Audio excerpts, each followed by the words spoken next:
مشاهدينا اللي انضموا حالا من تلفزيون الاسكندريه لمتابعه حكايات بنعيشها، اهلا بحضراتكم معانا. لقائنا يكون لقاء قانوني، بنعرف من قانون الاحوال الشخصيه كل زوجه وكل زوج، كل اثنين انفصلوا، ايه الحقوق اللي ليهم وايه الواجبات اللي عليهم وايه اللي ممكن يحصل قبل ما نتطرق لاروقه المحاكم. وبتطول الحقيقه فترات التقاضي، وبيكون الخاسر في النهايه مش الزوج والزوجه لكن الابناء للاسف الشديد اللي هم ما لهمش ذنب. طيب خلينا نقول في الحلقه دي ان بالعقل كده او اي ست عاقله مش عايزه تخرب بيتها بايدها، ده المفترض ان هي ليها زوج وليها ابناء، او حتى لو كان ليها زوج بس مش عايزه تخرب بيتها. لكن بيحصل في بعض الاحيان ان الزوجه بتقول لك خلاص انا فاض بيا وانا لازم مش اهد المعبد على اللي بنيه، لا لازم تنتهي الحياه الزوجيه لغايه كده، لان اكتر من كده هيبقى صعب عليا وممكن يدفع الفاتوره الاولاد. طيب احنا معاكي، بس خلي المشكلات دي داخل جدران البيت بس، لكن لقينا دلوقتي ان كل المشكلات بتخرج بين بره البيت، مش بس للاهل والاصدقاء، لا لكن على طول بقت دلوقتي الخطوه الاولى لاي خلاف نقول لك لا بقى نروح اللي لينا واللي علينا ونبدا في اجراءات الطلاق. في بقى الحقيقه عده احصائيات موجوده قدامي، بيقال ان مصر الاولى على مستوى العالم في حالات الطلاق، تخيلوا بقى. وبيقول لك وفقا لاحصائيات اجراءها مركز معلومات دعم اتخاذ القرار اللي بيتبع مجلس الوزراء، ارتفعت نسبه حالات الطلاق من 7% ووصلت ل 40%، ده في ال50 سنه الاخيره. ارتفاع نسبة الطلاق ما بين سنة 1990 لسنة 2013 ارتفع ل 143%. انتم متخيلين النسب عمال. طيب ده المفترض ان هو تقرير سري رفعه عدد من الجهات المسؤولة. طيب عدد حالات الطلاق في سنة 92 كانت 6500 حالة، 6500 حالة في السنة دي تحديدا. طب في سنة 97 وصلت حالات الطلاق ل 70,000 حالة، كان 6000 حالة في 92، 97 بقت 70,000 حالة. استمر التصاعد حتى 2013 ليصل إلى مجموع 324,000 مطلقة، عمالين نتزايد الحقيقة في النسبة دي. طيب آخر حاجة بقى 240 حالة طلاق يوميا، 240 حالة طلاق، يعني في حالة طلاق كل 6 دقايق. طب احنا بنتفكك كده ليه؟ ايه اللي بيوصلنا للطلاق؟ سواء كنا في سنوات الزواج كام سنه كده الحياه مش نافع ان هي تستمر، او بعد مرور العمر الحقيقه تلاقي الناس مثلا بعد 20 سنه 25 سنه يقول لك خلاص بقى كده كفايه. من وجهه نظرهم انا عملت الولاد او عملت اللي عليا وجوزت الولاد، الكام سنه اللي فاضلين لي حتى وان كانوا قليلين اعيش بقى لنفسي، يعني انا عماله جايه على نفسي طوال السنوات ال20 اللي فاتت او ال25 اللي فاتت عشان خاطر ولادي، كده بقى خلاص عشان خاطر نفسي، لان ربنا ما يرضاش بالظلم، وانا شايفه الظلم ان انا استنى مع الراجل ده، فانا عايزه اتطلق دلوقتي. طيب نشوف حلقتنا الليله دي اللي هي اجتماعيه اكتر منها قانونيه، وبيشرفنا دايما في الحلقه الاخيره من كل شهر الدكتور محمود شعبان الاستشاري القانوني. اهلا بحضرتك يا دكتور، مشرفنا ومنورنا. من بين الكلام اللي انا قلته في المقدمه ان كتير جدا بيحصل حالات الطلاق في السنوات الاولى، ده لم تكن في السنه الاولى يقولوا خلاص احنا كده من البدايه مش متوافقين مع بعض، فبدل ما نكمل ويكون في اولاد من البدايه شايفين ان احنا مش على نفس الموجه فنطلق. جميل. في ناس بعدها بسنتين 3 تقول لا، حتى وان كان في ثمره الزواج ده طفل او طفله، يقال لا مش هنعرف نكمل، فبدل ما نكمل ونعذب في بعض لا احنا نتطلق من دلوقتي. طيب في ناس تانية زي ما قلت يستنوا بعد 20 25 سنه خلاص بقى الحياه خلصت، لا يقول لك انا عايزه اتطلق دلوقتي، او هي اللي تقول تحديدا انا عايزه اتطلق. ليه يا حاجه في ايه؟ خلاص كفايه بقى اللي عدى من العمر، حتى لو فاضل لي سنه ولا 2 عايزه اتنفس، انا مش قادره. شايف ايه الاسباب اللي بتؤدي لكده؟ وزي ما بقول احنا حلقتنا الليله دي اجتماعيه اكتر منها قانونيه. اتفضل حضرتك. اولا يعني بمسي على الساده المشاهدين وعاوز اقول حاجه. اتفضل. النسب المفجعه اللي انت حضرتك قلتي عليها كملتيها كمان زي ما حضرتك دايما متالقه، ربنا يخليك، ان فعلا الحالات دي الزياده بقى مش من 7% ل 40% خلال 50 سنه، وال6 دقائق كل حاله طلاق زودي عليهم ان الطلاق دلوقتي بقى في خلال الاشهر الاولى من الزواج. ده احنا لسه بنقول بسم الله الرحمن الرحيم. ده بقت دي بقى اللي انا عايز ازودها. يعني في كارثه علينا ان بقى الزواج دلوقتي ما عادش بياخد وقت. بقت الحكايه دي مش حضرتك بتقولي كذا، في حاجه ثانيه مفجعه، ان مين المحافظات ان يهمنا مصر. أيوة. دلوقتي الدول العربيه في دول متقدمه عن اخرى، مصر زي ما حضرتك قلت هي الاولى المره دي، الحمد لله المره دي اخذنا حاجه في المركز الاول ما كناش نامل الحقيقه. ما احبش كده ابدا والله. القاهره هي المحافظه الاولى، تليها محافظه الجيزه، تليها بصي خدي بالك بقى الفيوم، شوف الحقيقه اللي انا بقولها، ثم اسيوط المفروض الصعيد اللي هو، وبعدين القليوبيه، وبعدين اسكندريه، تعقبها المنيا وكفر الشيخ. شوفي حضرتك التدرج. طيب انت قلت حضرتك اللي بيحصل ده حاجه غريبه، احنا عايزين ايه الاسباب اللي ادت لكده؟ يبقى في اكيد مشاكل. ايه اللي حاصل؟ هل الحاله الاقتصاديه وغيرها؟ انا عايز ابتدي دايما، انا بقول لحضرتك، فاكره حضرتك الحلقات الماضيه دايما انا برجع اقول ايه؟ الاسره هي السبب.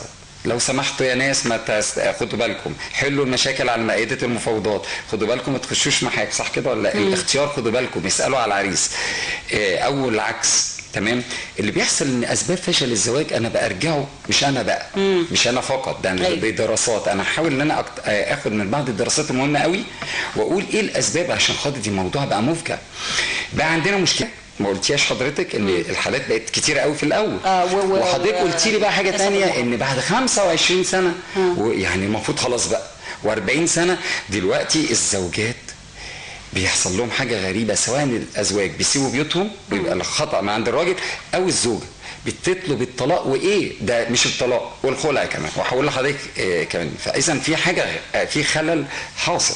يعني الاول نقول ايه؟ طب احنا دورنا، طب قعدنا صبرت الست 25 و30 سنه بتطلب الطلاق ليه؟ يبقى لازم الاول نشوف العامل المشترك واشوف ايه العوامل اللي ادت لهنا وهنا. كويس. ابتدي اشوف الاسباب. انا هرجعها ل3 اسباب رئيسيه. بسبب الخوف من العنوسه، ازدياد سن الزواج بالنسبه للمراه وللرجل، على فكره العنوسه مش قصدي بقى المراه بس. أيوة. المراه والراجل.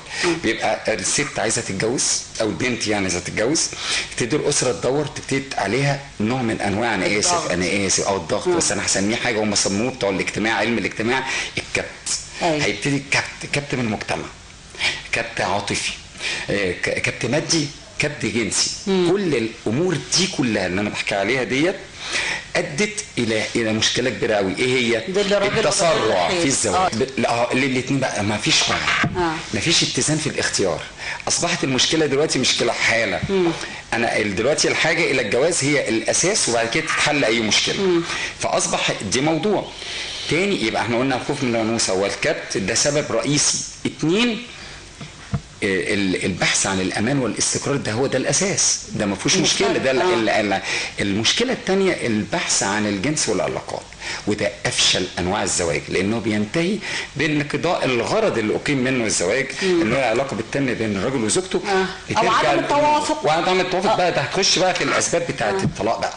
انا بقول على الزواج اسباب فشل الزواج. لا انا بقول على الجزئيه دي تحديدا. حضرتك بتقول ان هو او هي بيدوروا على الناحيه الجنسيه بطريقه مشروعه، ممكن يحصل عدم توافق بينهم هما الاثنين، فيحصل برضه طلاق، لان انت داخل لسبب محدد لقيته مفيش توافق بالظبط. فخلاص بقى احنا هنستمر. انت عارف يا استاذ، انا يمكن ببتدي بقول ايه اسباب عدم توافق الزواج، ليه الزواج بيفشل. ايوه. لسه هدخل بقى معاكي دلوقتي الاسباب الطلاق. يعني انا حبيت ادخل ايه الزواج الاول هو تم ازاي؟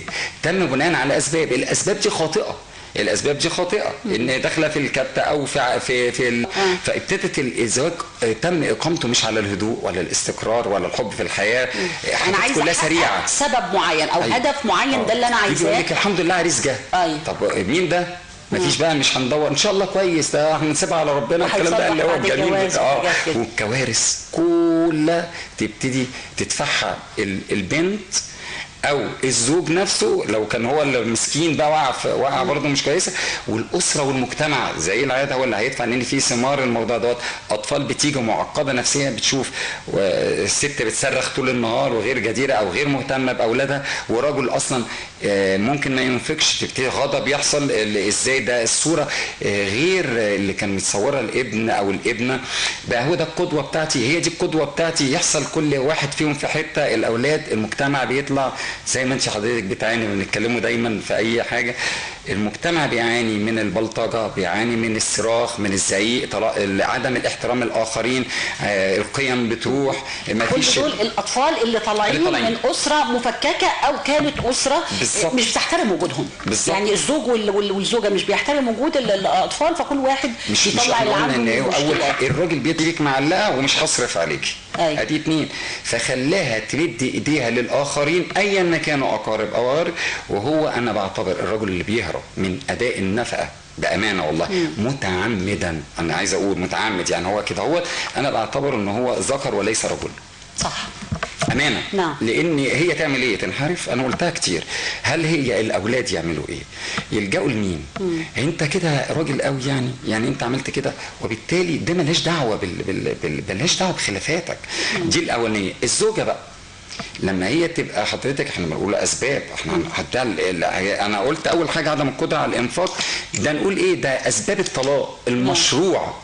مش انا اتكلمت في النفقه ان الراجل متعنت في عدم الاستقرار، ده ذكر وليس أيوة. رجل. أيوة. تمام. وغير مسؤول ومش قدوه، وكما تدين تدان، والدنيا ربنا عز وجل مش هيسيبه. اكيد. لان طبعا الاولاد ما لهمش ذنب للاسف الشديد. الاثنين يعني انا مش هقول الراجل بس، لا ساعات الست بتاخد الاطفال ذريعه، يعني هما الاثنين بيعاندوا مع بعض، وبيبقى الاطفال هو بيعاند مش عايز يصرف على الطفل، وهي ممكن تعاند لا طب انا مش هخليك تشوف. ده بيبقى انت عارفه بيبقى حضرته انا ليه بتكلم زيت حضرته عمال بياكل اكل فاخر، وابنه ماسك رغيف مكسر مش عارف ياكله من كتر بتاعه، بيناموا من غير عشاء. واعرف ناس كتير في النوعيه دي كتير جدا. فهل هي دي الرجوله؟ طب دي مالها ومال الزواج؟ طب ابنك لما يلبس مقطع او وحش او يحتاج الى خاله او ليه تعملوا الموضع بالاذلال ده للاسره؟ دي حاجه. التاني حاجه، عندنا ظروف اجتماعيه اللي هي اخلاق المراه الصعبه والاهمال من الزوجه والراجل. انا دايما ليه بقى ابتدي في الحته دي باجي على الزوجه اللي احنا خلينا واقعيين. التلاحق الحياه السريعه، والزوجه خلاص بقى اتجوزت وخلفت واستقرت وكل شيء، بتبتدي تسيب الراجل اصلا بدون اهتمام. والراجل في نفس الوقت احنا انا واحد من الناس فيه برضو كسور، بس المشكله انه يتعامل ازاي. انا عايز اقول برضو الاتزان ازاي. ايوه بالظبط. انا عايز اقول للراجل بقى اللي هو ما فيش اصلا وجود، اللي هو يمشي اصلا بالايام وبالاسابيع ويسيبهم، وما يدخل يا ريته بقى يدخل يدي بعض السعاده، او اللي انت سبته في البيت ارجع بقى كن حليم كده وضم الاسره في الكام ساعه الموجوده. او الزوجه بقى ما تجيش من هنا تعالى بقى شوف المصيبه ايه ده؟ ايه ده لو ده علماء يعني حاجه مش ممكنه. والله العظيم هو ده اللي بيحصل في معظم للاسف. عشان كده بنقول الراجل ليه بيسيب البيت، والزوجه ليه بتكره الراجل؟ ما احنا نحط لغز. الراجل ليه بيسيب ليه؟ هل هو مش ما تعبش كتير عشان يتجوز الست دي؟ اكيد تعب. هل الست دي ما حلمتش بالراجل ده؟ هو نفس الراجل وهي نفس الست، بس هل يا ترى هي دي نفس البنت اللي حبها الراجل وكانت بتنتظره وهي متزوقه وهي فرحانه بيه وهي بتبش يعني تزف ليه البشرى بالاخبار الجيده، مش اول ما تيجي تعالى الحق سايب يعني الكلام. الست اللي فوق عملت، الست اللي تحت زعقت، عملنا مصيبه مع جبت فلوس، ايه ده؟ فهنا في مشكله.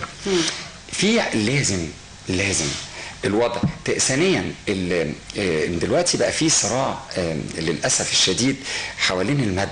ايه الماده؟ كلنا محتاجين للفلوس. انا ما قلتش لا. المظاهر اللي نقصدها بتبتدي الناس بتتباهى قدام بعض بالمظاهر. جبت هديه قد كده فوق قدرات الزوج. طب الزوج انت عارفه ان قدرته قد، او الزوجه نفسها يعني التفكك جه من حتت كلها مظاهر، ما دخلتش في الجمال اللي كنا بنشوفه في اهالينا، اللي بنشوفه في الماضي. بقى في حاجات كتير دلوقتي، بقى في خيانه. الزوجه ليه شاكه طول الوقت في الزوج؟ ما هو مش فاضي، وهي مش مهتمه، وهو مش فاضي اصلا ليها ولا لغيرها. يعني خلينا بقى نتكلم بقى ايه في الكلام الجد. طب هي ليه شاكه فيه؟ شغل الصبح وشغل بعد الظهر وهكذا. هي ليه شاكه فيه؟ ما لازم نعرف نشوف ايه هي ليه شاكه فيه، لان هو برضه مقصر في اداء واجباته. خلينا برضه نتكلم جد. برضه هو ما بيجي يخش مش شايف وتعبان، بيهدر وقت كان ممكن يقتصده لبيته، فبيقتصده مع صاحبه، مع ناس كذا. ابتدينا نشوف ظاهرة جديدة جدا اكيد هنعمل معاها ان شاء الله حاجة فيها دي، اللي هي موجود اللي هو الانترنت والاستخدام التليفونات، واللي حصل فيه تفكك في الاسره كلنا بنعاني منها. البنات والولاد قاعدين في سقف بيت واحد واحنا كل واحد ماسك جهاز وبيلعب بيه، وكل واحد ماسك حاجه وخلاص. موجودين شكلا. تعالي بقى الاداه دي اللي هي التكنولوجيا العاليه قوي اللي انا بقول انها لعنه اصابت المجتمع بالكامل العربي، ماليش دعوه بالاجانب، خلينا في المجتمع العربي. الراجل المحترم اللي بيلاقي الست بتاعته منكوشه وبتزعق ومتنرفزه وبتصرخ واخلاقها ضيقه، وهو بقى ايه يعني داخل لاقي كده يقول لك يبتدي يقعد. كوارث القضايا اللي عندي جرائم الكترونيه بيحصل ايه؟ راجل محترم جدا والله، دي اسره لا يمكن اشك فيها، واعرف الراجل والست. وعلى فكره الحاله اللي انا بقول عليها دي احد الاسباب الطلاق على فكره. نعم. اللي انا هقول عليه دلوقتي راجل وست في الحالتين. الراجل كان محترم قوي قوي قوي، تم استدراجه في علاقه ما وهميه من خلال الفيسبوك، وابتدى انه يقع في كارثه صوت في جنايه من الجنايات نتيجه ان هو مع سيده حصل فيهم ما بينهم حوارات، وابتدوا يحصل نوع من انواع الابتزاز والمطالبه بمبالغ ماليه عشان يهددها اسرتها.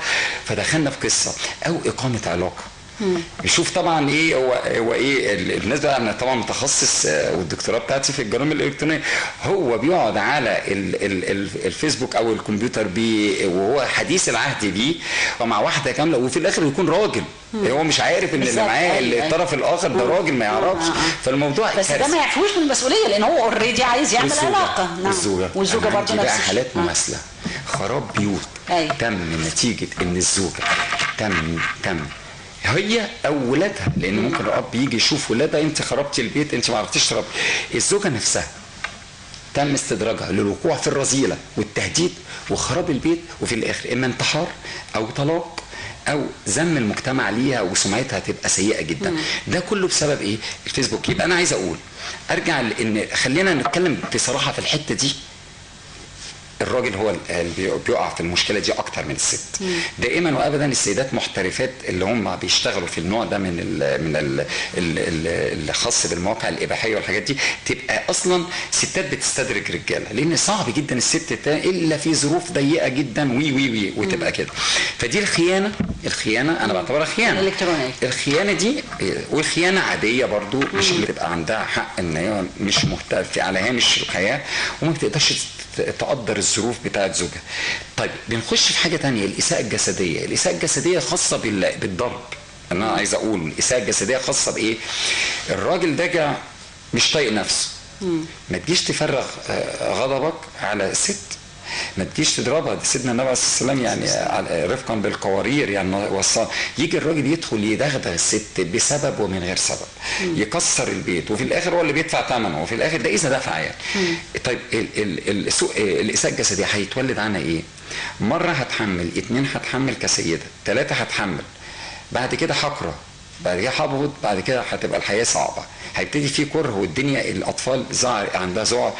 طيب دي بالنسبه للراجل اللي بيضرب اللي في ايديه الضرب. طب بالنسبه للست اللي هي سيئه الخلق، اللي هي دائما عصبيه، اللي هي دائما متنرفزه، اللي هي ما بتسمعش، اللي نرفزتها بتسبق، طب الى امتى البيت كله مولع؟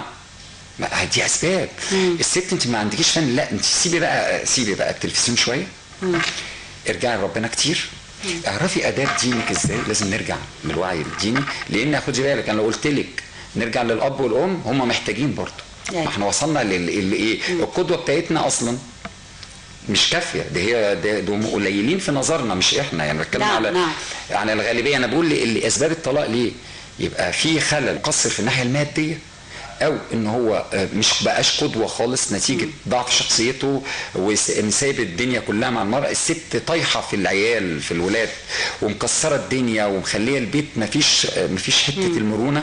في مشكله. هنخش بقى موضوع ما نقدرش ان احنا نهمشه. لازم نقول ان ده من اسباب الطلاق. في حاجه تانية اللي هو سوء العلاقه الحميمه بين الرجل والمراه. الثقافه الجنسيه غير موجوده، بتبتدي تتعامل بشكل روتيني. لبعض الناس وكثير من الناس بيخلي الراجل يلجأ لبره للصور اللي هي ملهاش لازمه، اللي هي الوهميه اللي هي بتؤدي الى خراب البيت، وهو اصلا مش في حاجه اليها نتيجه خطا خلل. لو اتعالج بشكل مهذب ومحترم هنرجعوا الى ان احنا دلوقتي عن طريق برنامجكم ختان الاناث احيانا بيتم كتير بيتم. لازم ان برضه صوره من الصور ان تكون فيها رحمه بالمجتمع كتير. نعم. الزواج الصغير السن، احنا فرحانين دلوقتي ان احنا خايفين من العنوسه، طب المقابل ونتحايل على القانون او غيره. طب البنت دي الصغيره ما تعرفش يعني ايه زواج ولا فتح بيت ولا مسؤوليه كان بيت. زمان بال10 سنين ينفع الزواج زمان من القرون. انما دلوقتي الست لا جسديا ولا نفسيا ولا صحيا انها تكون مؤهله، خاصه في التلاحق زي ما بقول لحضرتك. زمان لو كان في الفلاحين لما واحده تتجوز واحد كانوا بيعيشوا في ابسط الحاجات، قله بدل الثلاجه ومش عارف ايه وسعداء وبيقوموا الصبح. دلوقتي لابد من وجود دروس للحياه للمقدمين على الزواج. ليه؟ لان في تلفزيون وفي سرعه وفي الراجل بسرعه بيشتغل الصبح وبعد الظهر عشان يلحق ياكل. طب هناكله امتى ونقعدوا مع بعض امتى ونحبوا بعض ازاي الوقت فين؟ نعم. لازم كل واحد فيهم قلبه يتفتح الصراحه، يقعدوا كده قاعده يتكلموا. ده رايي. نعم. يقعدوا قاعده خليها في الاخر نقول كما لو انها بمثابه نصائح نقدمها للمشاهدين. بس خليني دلوقتي اسباب الطلاق احنا كانت من اسباب الطلاق. انا عارفه انا عارفه. اتكلم مع حضرتك دكتور محمود شعبان استشاري قانوني. قلنا انه يعني احنا بنقول من منطلق ان احنا مش راضيين على ان حالات الطلاق بتتزايد، سواء زي ما حضرتك قلت كارثه في الشهور الاولى او في السنوات الاولى للزواج او بعد مرور سنوات طويله. طيب ربنا شرع الطلاق وربنا ما شرع لناش حاجه للضرر، فاكيد الطلاق ده لمصلحه الزوج ومصلحه الزوجه وايضا لمصلحه الابناء طالما ان ربنا شرعه لنا. فاكيد في طلاق ايجابي، اكيد احنا مع، ولو ان شكلها ما هواش ظريف ان بعد كام شهر يحصل طلاق، بس ممكن نكون في حالات ايجابيه نقول لا بالفعل ده كده الجواب باين من عنوانه وده بالفعل لازم يتطلقوا، سواء كانوا في الشهور الاولى او السنوات الاولى. واحيانا ايضا نكون مع الست او الراجل اللي هو بعد 20 25 سنه يقول لك كده كفايه بقى، يعني انا جيت على نفسي كتير خلاص انا مش قادر. سواء بقى الراجل يدور على زواج تاني ويخلي الزوجه دي زي ما هي مع عيالها، او هي تقول له بقى كفايه عليا كده ونطلق. امتى نكون مع الناس دول ايجابيا ونقول ان كنتوا معاكم حق؟ لفظ الطلاق الايجابي دي لفظ جميل. ربنا يخليك. اتفضل. لا ده صحيح، هو فعلا انا عايز اقول لك ده انت خليتيني دايما باعجب بالشريعه الاسلاميه. ربنا عز وجل صحيح ان ابغض الحلال عند الله الطلاق. نعم. يبقى الطلاق مش محبوب، انما من عظم وجمال الشريعه الاسلاميه على وجه الخصوص. احنا لو اتكلمنا عن القانون في الشريعه الاسلاميه وفي الشريعه المسيحيه مثلا وفي غير المسلمين اصلا لنا قانون فيها. خلينا نتكلم على الشريعه الاسلاميه اللي هي الاساس، لان حتى بالنسبه للمسيحيين لو اختلفوا في المله او الطائفه هيخضعوا للشريعه الاسلاميه. نعم. عايز اقول ان من جمال الشريعه الاسلاميه انها ما قيدتش الحياه الابديه. لو وقعنا مع واحد مثلا شاذ فكريا الى او معقد او عنده حاله جنان او راجل عنده خلق سيء جدا او هي احنا برضه مش عايزين ايه نصب الموضوع كله انا هقول لك بقى او هي سيئه السلوك مش عارف امسك معاها حل يعني مش قادر اثبت عليها حاجه بس هي معروف او اكتشفت كوارث او هي لا تصلح للحياه. او عايز اقول لحضرتك على حاجه، خلينا واقعيين، هما الاثنين كويسين بس طبعهم مش قادرين، شخصياتهم مش متوافقه مع بعض، هم يدوا بعض، اكتشفوا ان هم مش سعداء ابدا في حياتهم. هم الاثنين هيبتدوا ان هم حاصل في خلل في الحياه، في استحاله، هو عنيف وهي مش عنيفه، هي عنيفه وهو مش عنيف، هم الاثنين مش قادرين يستمروا. اذا وصل الامر، وده رايي اللي حضرتك قلت عليه الطلاق الايجابي، انا بقول اوعوا يا ناس تلصموا العلاقه في الاول، حاولوا مره انا واحد بحاول لاقصى درجه بس خدي انت قلتي كلمه العنوان باين من عنوان.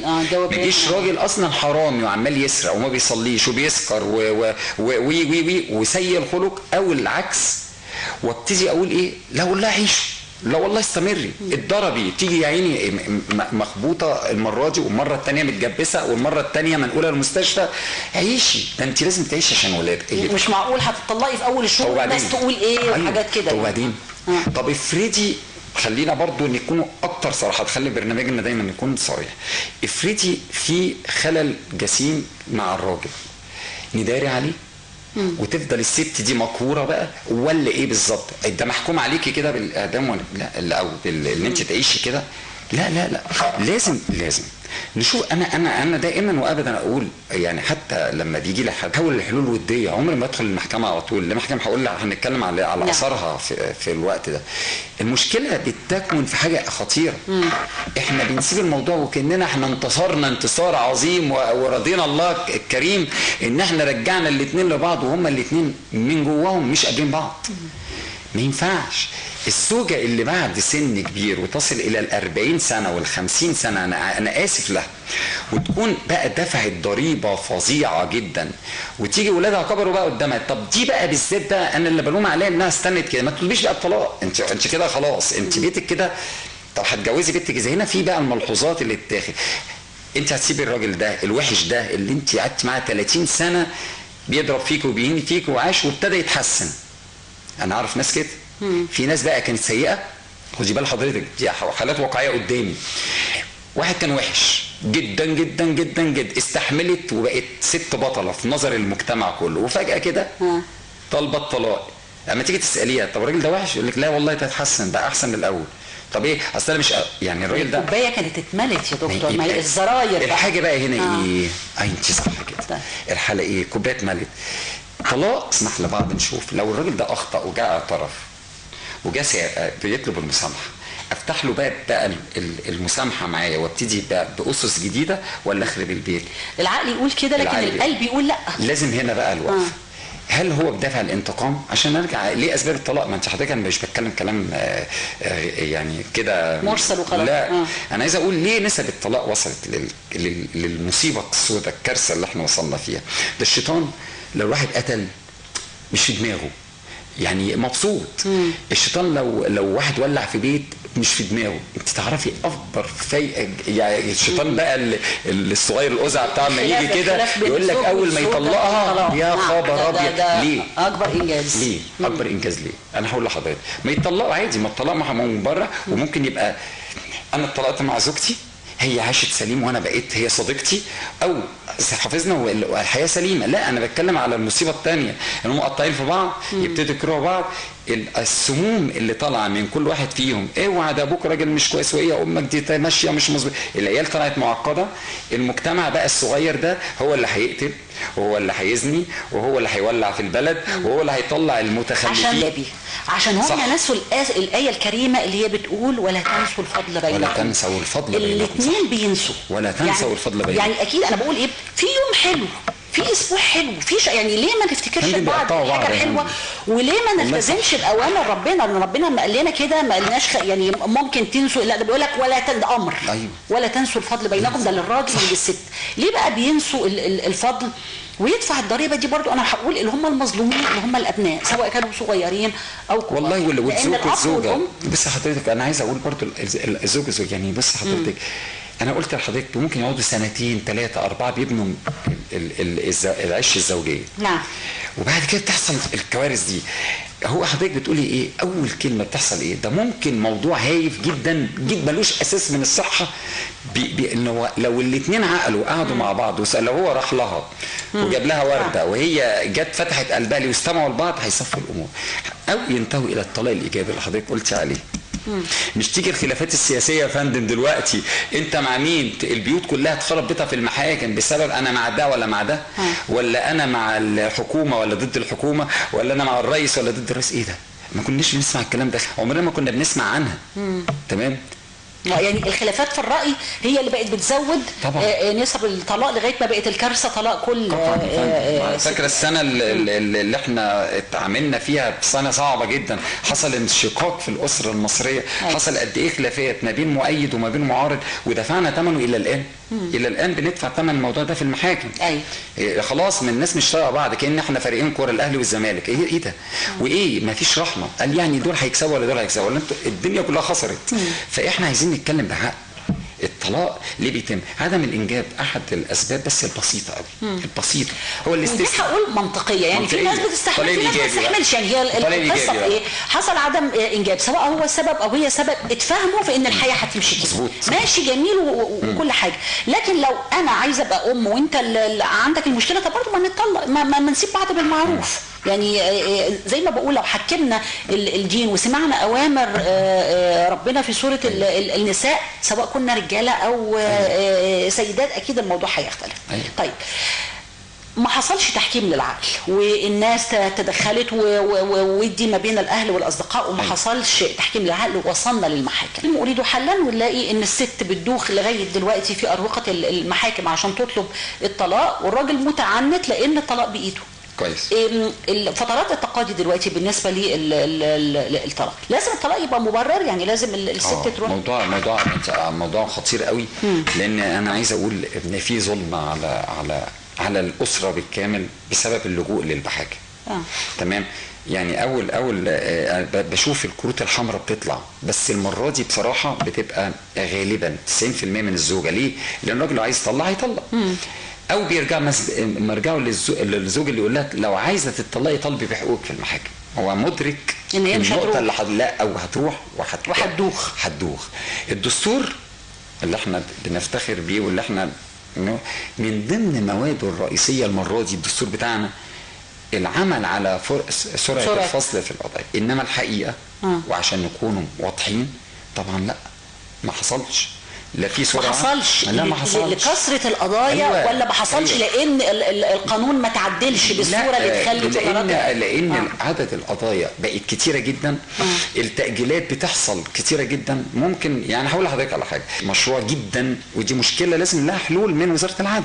شيء مشروع جدا ان قاضي يتعب، قاضي يجي له سفر، بقى قاضي مثلا يحصل له مرض، ما فيش مشكله عندنا. لازم نشوف الدوائر. احنا القضاء بتاعنا نزيه وما نقدرش نفتح بقنا فيه كقضاء ابدا. احنا افضل قضاء موجود في الوطن العربي على الاطلاق. بيتعلموا مننا في كل شيء.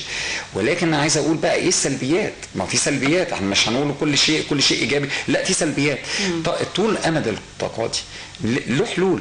هل احنا القضاء لابد ان يكون لهم فتره زمنيه، ده رايي، ان يتم الفصل فيها في القضايا، او تعليمات تكون من الوزاره مهما كان مع متابعتها. ليه؟ طب دلوقتي لو قاضي ما حضرش جلسه، بتتاجل الدايره غالبا اداري. يعني ايه اداري؟ او تؤجل تاجيله، احنا بنسموها تاجيله اداريه او تاجيله صيف.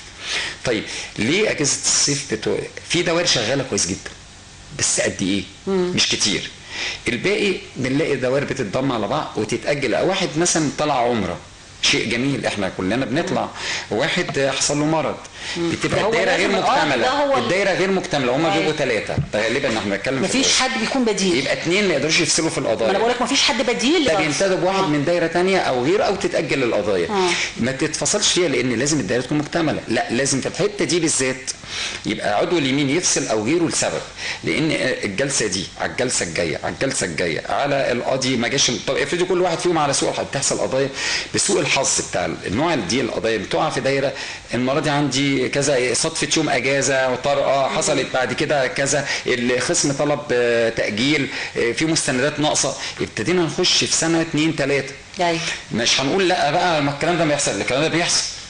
الخلع يعني ما زال نفس القضايا اللي ناقشها فيلم اريد حلا موجوده قطعا. نفس بصي انا عايز اقول على حاجه. هو اختلفت عن الاول، بس لسه، بس ما نقدرش نقول ان هي بقى يعني اختلفت عن الاول. يعني صارت الفصل في النفقه افضل كتير من الاول.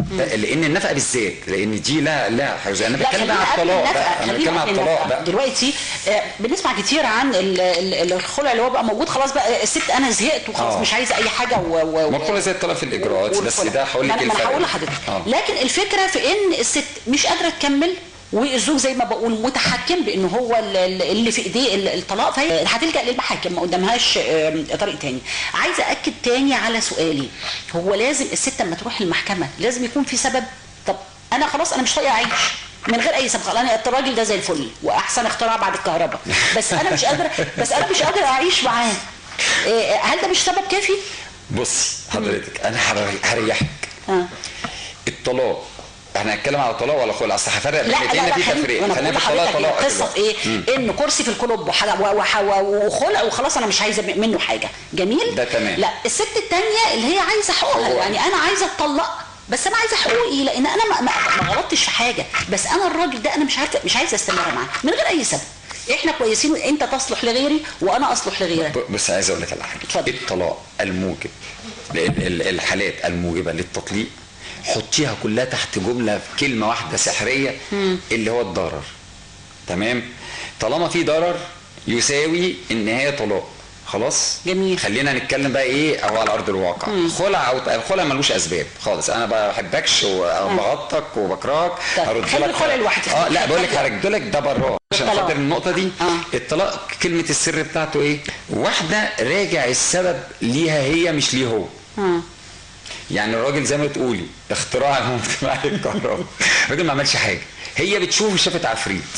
خلينا بقى ايه، حاله نفسيه انت بيتها. طب دي تتطلق، بس هل تاخد؟ هو الراجل ما عملش حاجه. هل ايه حضرتك؟ هو ما عملش حاجه. هل هي بقى تاخد كل شيء بحقوق من غير ما يبقى لها يعني ما يبقى له ذنب؟ يعني بمعنى اصح، هل نفقه الحاجات النفقات المترتبه على التطليق تساوي لو واحده اتضرت ضرر شديد؟ هقول لك لا. يعني الضرر درجات طبعا. لان في محكمين قبل الجلسات احنا بنروح الاول بنقدموا الاسره قبلها ب 15 يوم ما بيحاولوا يوفقهم اصلا ما بين الزوج والزوج. كويس. تمام. لو انتهت في المرحله دي ما بتروحش محكمه، ممكن هنا بقى حضرتك اتفق انا مش عايزاك، طب انا ما عملتش حاجه، يبتدوا هم يتدخلوا. خدي بالك انت كده ما تقدريش تاخدي كل حقوقك، كده لو اخدتي كل حقوقك في خطا انت السبب. لازم يحصل فيه توفيق بينهم، ما كانش كده بيبقى مقاله المحكمه قال لها اذا قدرت ان الضرر ده كان سبب مرجعه الى الزوج باي سبب ودرجه مجاسمه او تتناسب الحقوق جزئيا. بتبقى يعني زي ما قلنا درجات هتدي لها نفقه متعه بس قد ايه؟ القيمه بتاعتها تبقى مش هي نفس القيمه بتاعت لو ضرر جسيم من ناحيه الزوج. لان في مرونه. أيوة. في مرونه. التقدير قيمه النفقه في حد ذاتها هي تقديريه تماما للقاضي، ووفقا زي ما قلنا في الحالات بتاعتنا ليسار الزوج وعسر، ولكن تقديريه للقاضي. افرضي هو عنده يسار، القاضي شايف ان هو عايز يحكم عليه ب 100,000 في الشهر. القاضي شايف كده، لا تعقيب عليه ولا تسريب عليه. افرضي بيقول هو موزر بس هدي لها 5000، المحكمه احنا نطعن عليه باي مطعن، انما يبقى التقدير قيمه الاثار المترتبه على طلب التطليق من الزوجه اثار بتساوي ايه؟ القيمه الماليه المترتبه عليها هتبقى تتطلق، بس حقوقها قد ايه؟ انت السبب فيها.